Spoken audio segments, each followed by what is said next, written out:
Good morning all. ഇന്ന് നിങ്ങളുടെ മുന്നിലെത്തിയിരിക്കുന്നത് +2 പരീക്ഷയുടെ തൊട്ട് 2 ദിവസം മുമ്പാണ്. എനിക്കറിയാം നിങ്ങളുടെ വളരെയധികം ബിസി ടൈമാണെന്ന്. അധികം സമയമൊന്നും ഞാൻ പോക്കണില്ല. ഇന്ന് ടീച്ചർ പറയാൻ ഉദ്ദേശിക്കുന്നത് 1 വേർഡ് ക്വസ്റ്റ്യൻസ് ആണ്. അതും 4th ചാപ്റ്ററിലെ 1 വേർഡ് ക്വസ്റ്റ്യൻസ്. എക്സാമിന് ഏറ്റവും യൂസ്ഫുള്ളായ 1 വേർഡ് ക്വസ്റ്റ്യനാണ്. അപ്പോൾ നേരെ നമുക്ക് ക്വസ്റ്റ്യൻസിലേക്ക് കടക്കാം. ഒന്നാമത്തെ ചോദ്യം, ഡാഷിൻ്റെ അഭിപ്രായത്തിൽ എല്ലാ സാമ്പത്തിക വ്യവസ്ഥകളും സാമൂഹിക വ്യവസ്ഥകൾ കൂടിയാണ്. Options: Adam Smith, Karl Marx, Alfred Gell. ശരിയായ ഉത്തരം കാൾ മാർക്സ്.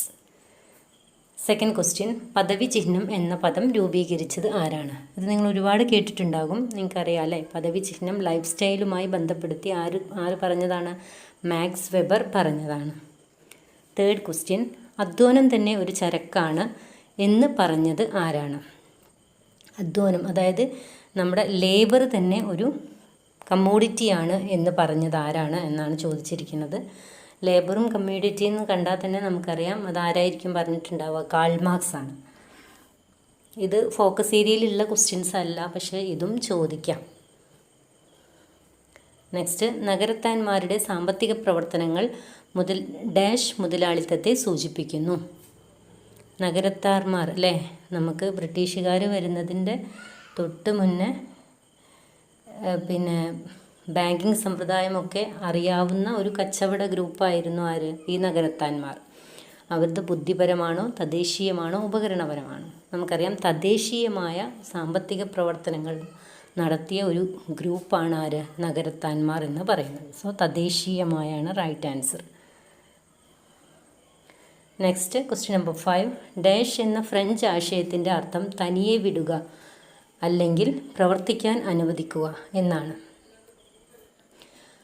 അത് എന്താണ്? ലേസസ് ഫെയർ എന്നാണ് അതിൻ്റെ correct French word. Laces fair എന്ന ഫ്രഞ്ച് ആശയത്തിൻ്റെ അർത്ഥമാണ് തനിയെ വിടുക അല്ലെങ്കിൽ പ്രവർത്തിക്കുവാൻ അനുവദിക്കുക. ഈ ഫിലോസഫിയിലാണ് നമ്മുടെ ഫ്രീ മാർക്കറ്റ്, ഇൻവിസിബിൾ ഹാൻഡ് എന്നുള്ള ആശയങ്ങളൊക്കെ ആഡം സ്മിത്ത് ഡെവലപ്പ് ചെയ്തത്.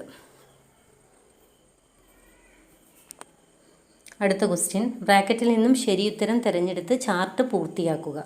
ദി വെൽത്ത് ഓഫ് നേഷൻ എന്ന പുസ്തകം എഴുതിയതാര്? നമുക്കറിയാം അതാരാണ്? ആഡം സ്മിത്താണ് വെൽത്ത് ഓഫ് നേഷൻ എന്ന പുസ്തകം എഴുതിയത്. ആഗോള വിപണിയുടെയും പ്രാദേശിക വിപണിയുടെയും കൂടിച്ചേരലിനെയാണ് നമ്മൾ ആഗോളവൽക്കരണം എന്ന് പറയുന്നത്. ആഗോളവൽക്കരണത്തിൽ നമ്മൾ എന്താണ് ചെയ്യുന്നത്? ഒരു ഗ്ലോബൽ വില്ലേജ് ഉണ്ടാക്കുകയാണ്. ചരക്കുകളും ആശയങ്ങളും സാങ്കേതിക വിദ്യയും എല്ലാം ആളുകളുമൊക്കെ എന്ത് ചെയ്യുന്നു? രാജ്യാതിർത്തികൾ കടന്ന് പോകുന്ന ഒരു പ്രോസസ്സാണ് ഗ്ലോബലൈസേഷൻ എന്ന് പറയുന്നത്. അവിടെ പ്രാദേശിക വിപണിയും ആഗോള വിപണിയും കൂടി മിക്സ് ആകുകയാണ് ചെയ്യുന്നത്. സോ ആ പ്രോസസ്സിന് പറയുന്ന പേരാണ് ഗ്ലോബലൈസേഷൻ.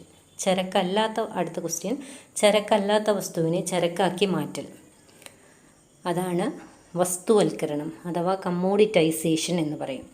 ചരക്കല്ലാത്ത വസ്തുവിനെ ചരക്കാക്കി മാറ്റുക. അത് വളരെ ഇമ്പോർട്ടൻ്റ് ആണ്. ഈ പരീക്ഷയ്ക്ക് എന്തായാലും വരാൻ സാധ്യതയുള്ളൊരു ചോദ്യമാണ്. നിങ്ങളത് എന്തായാലും ഓർത്ത് വെക്കണം. അതിൻ്റെ എക്സാമ്പിളാണ് നമ്മൾ ഇന്ന് ഏറ്റവും കൂടുതൽ യൂസ് ചെയ്യുന്ന ബോട്ടിൽ വാട്ടർ, അതായത് കുപ്പിവെള്ളം. അതുപോലെ തന്നെ ഈ റീസെൻ്റായിട്ട് നമ്മുടെ സൊസൈറ്റിയിൽ ഉയർന്നു വന്നിട്ടുള്ള മാട്രിമോണിയൽ സൈറ്റ്സുകൾ, അതുപോലെ തന്നെ കമ്മ്യൂണിക്കേറ്റീവ് ഇംഗ്ലീഷ്, ഇതൊക്കെ ഇതിനുള്ള റൈറ്റ് എക്സാമ്പിളാണ്. നെക്സ്റ്റ്, വേതനത്തെ അടിസ്ഥാനമാക്കിയ ചരക്കുൽപാദന വ്യവസ്ഥ. അതായത് ഒരു നിശ്ചിത വരുമാനത്തെ അടിസ്ഥാനമാക്കിയിട്ട് ചരക്കിനെ ബേസ് ചെയ്തിട്ടുള്ള, ഗുഡ്സിനെ ബേസ് ചെയ്തിട്ടുള്ള ഒരു ഇക്കണോമിക് സിസ്റ്റത്തെ പറയുന്ന പേരാണ് ക്യാപിറ്റലിസം എന്ന് പറയുന്നത്. ക്യാപിറ്റലിസത്തിൽ കുറച്ച് ടെക്നോളജിയും മൂലധനവും എല്ലാം ഒരാളുടെ അല്ലെങ്കിൽ കുറച്ച് ആളുകളുടെ കയ്യിലുണ്ടായിരിക്കും. അവരുടെ കീഴിൽ തൊഴിലാളികളായി കുറച്ച് പേര് പണിയെടുക്കുവാനും ഉണ്ടാകും. അതിൻ്റെ ആത്യന്തികമായ ലക്ഷ്യം എന്ന് പറയുന്നത് ലാഭം ഉണ്ടാക്കുക എന്നുള്ളതാണ്. അപ്പോൾ ഇവിടെ റൈറ്റായിട്ട് മാച്ച് ചെയ്യുന്നത് എന്താണ്? ക്യാപിറ്റലിസം അഥവാ മുതലാളിത്തം എന്നുള്ള ആശയമാണ്. നെക്സ്റ്റ് ക്വസ്റ്റ്യൻ, രാജസ്ഥാനിൽ നടത്തുന്ന ഏറ്റവും വലിയ കാർഷിക വിപണി ഏതാണ് എന്നുള്ളതാണ്. രാജസ്ഥാനിൽ നടക്കുന്ന കാർഷിക വിപണിയാണ് പുഷ്കർ മേള എന്ന് പറയുന്നത്. അത് ഏറ്റവും ലോകപ്രശസ്തമായ ഒരു സംഭവമാണ് പുഷ്കർ മേള. അപ്പോൾ ഇതൊക്കെയാണ് 4th ചാപ്റ്ററിൽ നിന്ന് 1 വേർഡായിട്ട് ചോദിക്കാൻ സാധ്യതയുള്ള ചോദ്യങ്ങൾ. നിങ്ങളിത് എന്തായാലും നോട്ട് ചെയ്തിട്ട് വെക്കണം. നമുക്ക് അടുത്ത ചാപ്റ്ററിലേക്ക് കടക്കാം. ഇനി നമ്മൾ 5th ചാപ്റ്ററിലേക്കാണ് കിടക്കുന്നത്. അതിൽ ചോദിക്കാവുന്ന ഒബ്ജക്റ്റീവ് ടൈപ്പ് ക്വസ്റ്റ്യൻസ് ആണ്.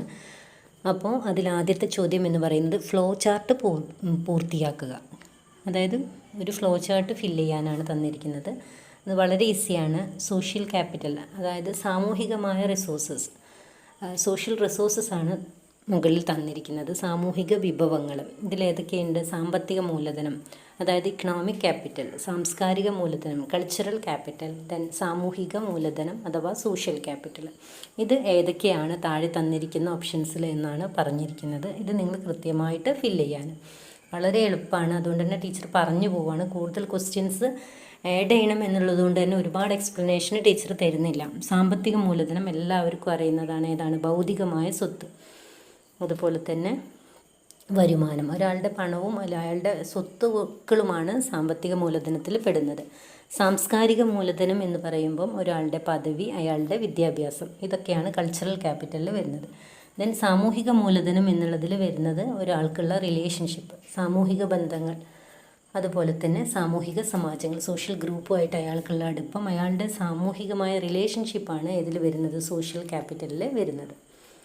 അപ്പോൾ ഓക്കെ, നെക്സ്റ്റ് ക്വസ്റ്റ്യൻ. ചുവടെ കൊടുത്തിരിക്കുന്ന സൂചകങ്ങളിൽ നിന്നും ബോക്സിനുള്ളിലുള്ള പ്രക്രിയ കണ്ടെത്തുക. അതായത് മെയിനായിട്ടുള്ള ഒരു പ്രോസസ്സ് ഉണ്ട്. ആ പ്രോസസ്സുമായി ബന്ധപ്പെട്ട ഒരു പ്രക്രിയയുമായി ബന്ധപ്പെട്ട 3 ഘടകങ്ങളാണ് താഴെ പറഞ്ഞിരിക്കുന്നത്. സമൂഹത്തിൻ്റെ സ്വഭാവം തലമുറകളായി നിലനിൽക്കുന്നു, വിശ്വാസങ്ങളും പ്രത്യയശാസ്ത്രങ്ങളും അതിനെ പിന്തുണയ്ക്കുന്നു. ഏതാണ് ആ പ്രോസസ്സ്? വളരെ ഈസിയാണ്. സോഷ്യൽ സ്ട്രാറ്റിഫിക്കേഷൻ, സാമൂഹിക ശ്രേണീകരണം, അതിൻ്റെ തത്വങ്ങളാണ് ഈ 3 എണ്ണവും.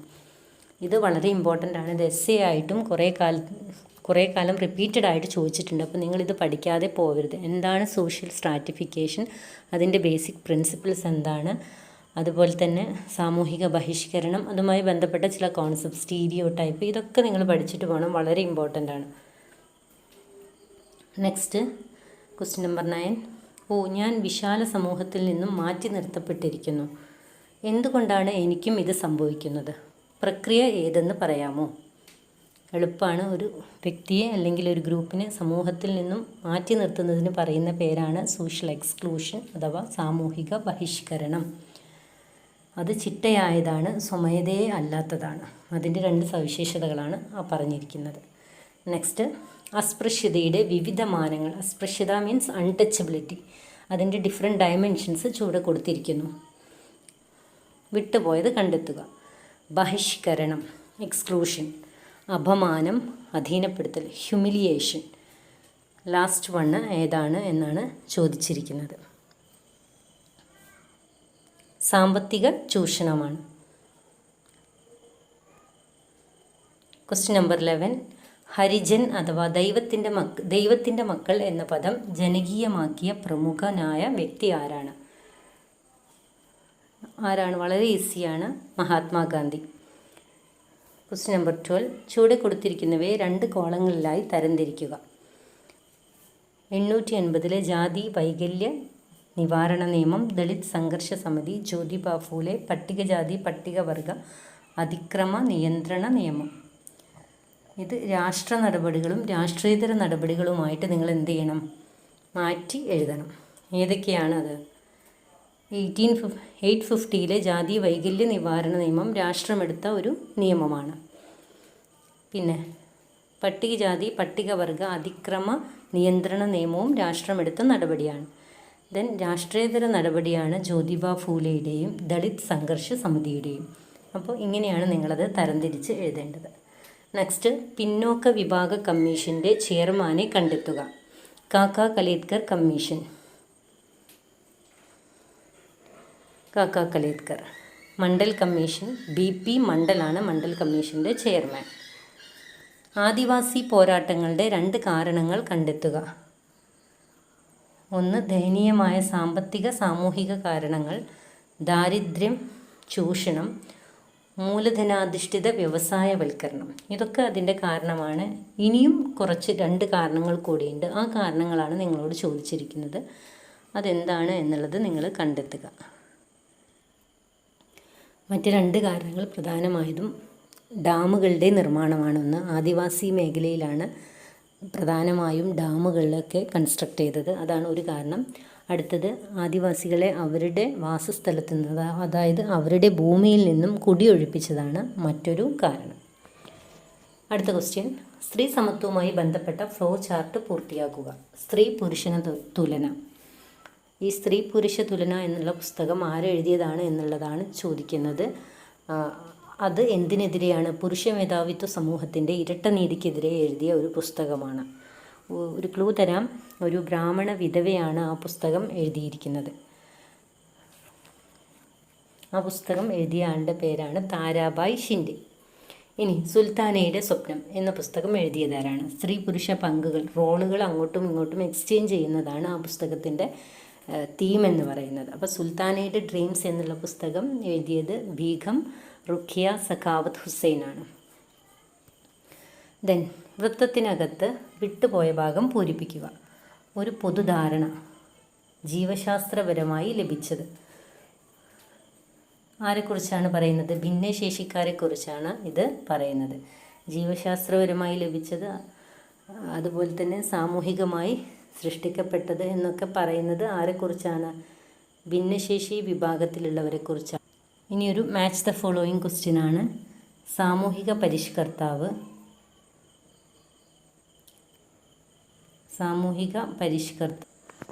അപ്പോൾ കോളം എ എന്ന് പറയുന്നത് സാമൂഹിക പരിഷ്കർത്താക്കളാണ്. അത് ബിയിൽ അത് ഏതിനെതിരെയാണ് അവർ പോരാടിയത് എന്നുള്ളതുമായിട്ടാണ് മാച്ച് ചെയ്യേണ്ടത്.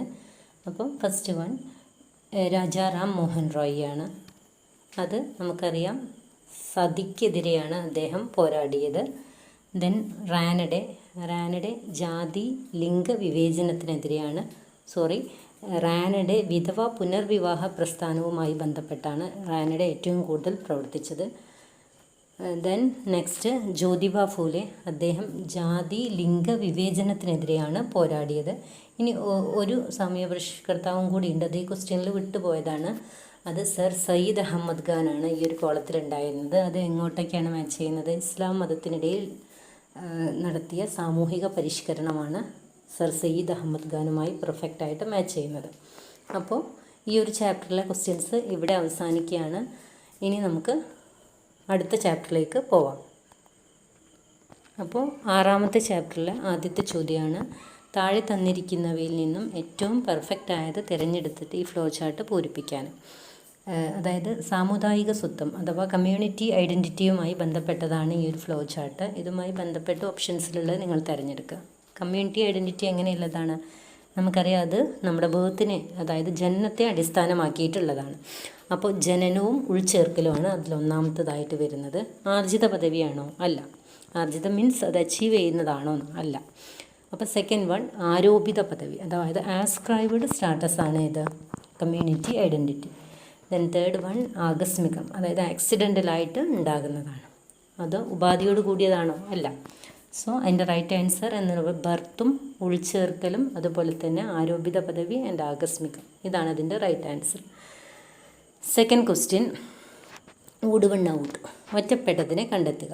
മതപരമായ സ്വത്വത്തെ അടിസ്ഥാനമാക്കിയുള്ള ആക്രമണോത്സുകമായ സങ്കുചിതത്വം, അതായത് അഗ്രസീവായ ഒരു narrow mindedness, aggressive chauvinism based on a particular religion.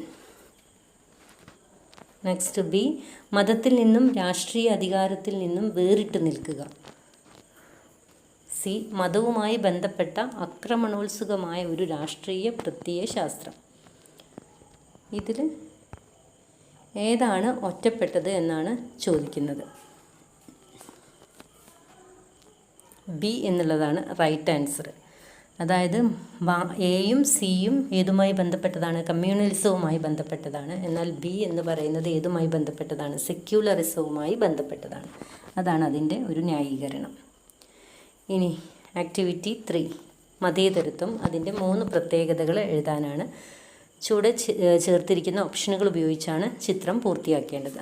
1, പൊതുജീവിതത്തിൽ നിന്നുമുള്ള മതത്തിൻ്റെ പുരോഗമനപരമായ പിന്മാറ്റം, ആക്രമണോത്സുകമായ സമീപനം, പ്രാദേശിക സ്വത്വം, ആധുനികതയുടെ ആഗമനം, ഈ സംഘർഷം, എഫ് ശാസ്ത്രത്തിൻ്റെയും യുക്തിചിന്തയുടെയും ഉദയം. അപ്പം മതേതരത്വം എന്നുള്ള ആശയം നിങ്ങൾ നന്നായിട്ട് റീഡ് ചെയ്താലേ നിങ്ങൾക്ക് ഈ ഒരു ട്രീ എന്ത് ചെയ്യാൻ പറ്റുള്ളൂ, ഫിൽ ചെയ്യാൻ പറ്റുള്ളൂ. അപ്പം നല്ലോണം ശ്രദ്ധിക്കുക. മതേതരത്വത്തിൽ ഏറ്റവും പ്രധാനമാണ് പൊതുജീവിതത്തിൽ നിന്നുമുള്ള മതത്തിൻ്റെ പുരോഗമനപരമായ പിന്മാറ്റം. അതായത് നമ്മുടെ ഡെയിലി ആയ നമ്മുടെ ജീവിതത്തിൽ നിന്നും നമ്മൾ മതത്തെ എന്ത് ചെയ്യുന്നു, കുറച്ചങ്ങോട്ട് മാറ്റി നിർത്തുന്നു. പള്ളിയിൽ പോവുക, അമ്പലത്തിൽ പോവുക, അല്ലെങ്കിൽ എന്താ പറയുക, ചർച്ചിൽ പോവുക, ഈ കാര്യങ്ങളൊന്നും പുരോഗമനപരമായ, അതായത് മോഡേൺ ആയ ആളുകൾ ചെയ്യാതിരിക്കുന്നത് ഏതിൻ്റെ സൂചനയാണ്? സെക്യുലറിസത്തിൻ്റെ ഒരു സൂചനയാണ്. സോ ഫസ്റ്റ് വൺ നമുക്ക് ഫില്ല് ചെയ്യാം, റൈറ്റ് ആൻസറാണ്. സെക്കൻഡ്, ആക്രമണോത്സുകമായ സമീപനം, അതെന്തല്ല, മതേതരത്വത്തിൻ്റെ ഭാഗമല്ല, അത് കമ്മ്യൂണലിസത്തിൻ്റെ ഭാഗമാണ്. അപ്പോൾ ആ ബി എന്നുള്ളത് തെറ്റാണ്. സി, പ്രാദേശിക സ്വത്വം, അതും തെറ്റാണ്. ഡി, ആധുനികതയുടെ ആഗമനം, അതായത് മോഡേണിറ്റിയുടെ വരവോടുകൂടിയാണ് ഇത് വന്നത്, സെക്യുലറിസം വന്നത്. സോ ഡി എന്നുള്ള ഓപ്ഷൻസ് കറക്റ്റാണ്. നെക്സ്റ്റ് ഈ സംഘർഷം സെക്യുലറിസത്തിൻ്റെ ഘടകമല്ല, മറിച്ച് എന്താണ്, അത് കമ്മ്യൂണലിസത്തിൻ്റെ ഫാക്ടറാണ്. അപ്പോൾ അത് റോങ് ആൻസറാണ്. ദെൻ ലാസ്റ്റ് ഓപ്ഷൻ, ശാസ്ത്രത്തിൻ്റെയും യുക്തിചിന്തയുടെയും ഉദയം, കറക്റ്റാണ്. സെക്യുലറിസത്തിൻ്റെ ഒരു ആരംഭം എന്ന് പറയുന്നത് തന്നെ സയൻസിൻ്റെയും റാഷണലൈസേഷൻ അഥവാ യുക്തിചിന്തയുടെയും ഗ്രോത്തോടു കൂടിയാണ്. അപ്പം 3 പ്രധാനപ്പെട്ട ഓപ്ഷൻസ് എന്ന് പറയുന്നത് എയും ഡിയും ഇയുമാണ് എയും ഡിയും എഫുമാണ് അതിൻ്റെ കറക്റ്റ് ആൻസർ. നെക്സ്റ്റ്, അതും ഒരു ഫ്ലോ ചാർട്ട് തന്നെയാണ്. മതനിരപേക്ഷത അഥവാ സെക്യുലറിസം. പാശ്ചാത്യ രാജ്യങ്ങൾ, ഇന്ത്യ. പാശ്ചാത്യ രാജ്യങ്ങളിൽ മതനിരപേക്ഷത എല്ലാ മതങ്ങളിൽ നിന്നും രാഷ്ട്രം അകലം പാലിക്കുക എന്നുള്ളതാണ്. എന്നാൽ ഇന്ത്യയിൽ എന്താണ് ഉദ്ദേശിക്കുന്നത്? അവനവൻ്റെ മതത്തിൽ വിശ്വസിക്കുകയും മറ്റുള്ള മതങ്ങളോട് ബഹുമാനിക്കുകയും ചെയ്യുന്നത് എന്നതാണ് ഇന്ത്യയിലുള്ള മതനിരപേക്ഷത കൊണ്ട് ഉദ്ദേശിക്കുന്നത്. നെക്സ്റ്റ്, തരംതിരിക്കുക. സ്വേച്ഛാധിപത്യ രാഷ്ട്രം, ജനാധിപത്യ രാഷ്ട്രം. സ്വേച്ഛാധിപത്യ രാഷ്ട്രത്തിൽ ജനങ്ങൾക്ക് എന്തുണ്ടാവില്ല, അഭിപ്രായമുണ്ടാവില്ല. സംസാര സ്വാതന്ത്ര്യം അധികാര കേന്ദ്രീകൃതമായിരിക്കും. അപ്പോൾ സ്വേച്ഛാധിപത്യ രാഷ്ട്രത്തിൽ നിങ്ങൾ എഴുതേണ്ട 2 പോയിൻ്റ്, 1 ജനങ്ങൾക്ക് അഭിപ്രായമുണ്ടാവില്ല, നെക്സ്റ്റ് സി, അധികാരം കേന്ദ്രീകൃതമായിരിക്കും. ജനാധിപത്യ രാഷ്ട്രമാണെങ്കിൽ സംസാര സ്വാതന്ത്ര്യം ഉണ്ടായിരിക്കും, അതുപോലെ തന്നെ മാധ്യമ സ്വാതന്ത്ര്യവും ഉണ്ടായിരിക്കും. നെക്സ്റ്റ്, പൗര സമൂഹം അഥവാ സിവിൽ സൊസൈറ്റി, രാഷ്ട്രീയതരം. പിന്നെ നെക്സ്റ്റ് നടുക്ക് ബ്ലാങ്ക് ആണ്. അടുത്തത് കുടുംബത്തിൻ്റെ സ്വകാര്യ മണ്ഡലത്തിൻ്റെ അപ്പുറത്തുള്ളത്. നെക്സ്റ്റ് വിപണിയുടെ, രാഷ്ട്രീയതരമാണ്, വിപണിയുടെ കുടുംബത്തിൻ്റെ സ്വകാര്യ മണ്ഡലത്തിൻ്റെ അപ്പുറത്തുള്ളതാണ് എന്നുള്ളതാണ് ചോദ്യം. വിപണിയേതരം എന്നാണ് അവിടെ ഉദ്ദേശിക്കുന്നത്. ആക്ടിവിറ്റി 7, പൗരസമൂഹത്തിൽ ഉൾപ്പെടാത്ത 2 സംഘടനകളെ തിരഞ്ഞെടുക്കുക. രാഷ്ട്രീയ പാർട്ടികൾ, ബാങ്ക്, ഗവൺമെൻറ് ഇതര സംഘടനകൾ, പാർലമെൻറ്റ്. ഇതിൽ 2 സംഘടനകൾ എന്ന് പറയുന്നത് ഒന്ന് ബാങ്കും രണ്ടാമത്തത് പാർലമെൻറ്റുമാണ്. ഇതിൽ ബാങ്ക് എന്ന് പറയുന്നത് ലാഭത്തിന് വേണ്ടി പ്രവർത്തിക്കുന്ന ഒരു ഇൻസ്റ്റിറ്റ്യൂഷൻ ആയതുകൊണ്ട് അത് സിവിൽ സൊസൈറ്റിയുടെ ഭാഗമല്ല. ദെൻ പാർലമെൻറ്റ് എന്ന് പറയുന്നത് സ്റ്റേറ്റ്, രാഷ്ട്രത്തിന് വേണ്ടി നിലകൊള്ളുന്ന ഒരു സ്ഥാപനമാണ്. രാഷ്ട്രത്തിന് വേണ്ടി നിലകൊള്ളുന്ന ഒരു സ്ഥാപനവും ഇതിൻ്റെ ഭാഗമായി വരികയില്ല, സിവിൽ സൊസൈറ്റിയുടെ ഭാഗമായി വരികയില്ല. സോ അത് രണ്ടുമാണ് അതിൽ പെടാത്തത്. ദെൻ ആക്ടിവിറ്റി 8, ഒരു പ്രത്യേക പ്രദേശത്തിനുമേൽ ആധിപത്യം ചെലുത്തുവാൻ അധികാരമുള്ള സ്ഥാപനമാണ് രാഷ്ട്രമെന്ന് അഭിപ്രായപ്പെട്ട സമൂഹശാസ്ത്രജ്ഞൻ ആര്? Max Weber, Karl Marx, Emile Durkheim, C.W. Mills. Max വെബറാണ് അതിൻ്റെ കറക്റ്റ് ആൻസർ. അപ്പോൾ നമ്മൾ ഏകദേശം 7 വരെ ചാപ്റ്റേഴ്സിലുള്ള ക്വസ്റ്റ്യൻസ് ഡിസ്കസ് ചെയ്ത് കഴിഞ്ഞു. അതായത് ചാലഞ്ചസ് ഓഫ് കൾച്ചറൽ ഡൈവേഴ്സിറ്റി, സാംസ്കാരിക വൈവിധ്യത്തിൻ്റെ വെല്ലുവിളികൾ എന്ന ചാപ്റ്റർ വരെയുള്ള ക്വസ്റ്റ്യൻസ് ഡിസ്കസ് ചെയ്ത് കഴിഞ്ഞു. അപ്പോൾ നിങ്ങൾ ഇത്രയും ചോദ്യങ്ങൾ കാര്യമായിട്ട് നന്നായിട്ട് പഠിക്കുക. ബാക്കി ടീച്ചർ സമയമുണ്ടെങ്കിൽ നാളെ ചെയ്യാം. എല്ലാവരും നന്നായിട്ട് പരീക്ഷ എഴുതുക. Okay, have A nice exam.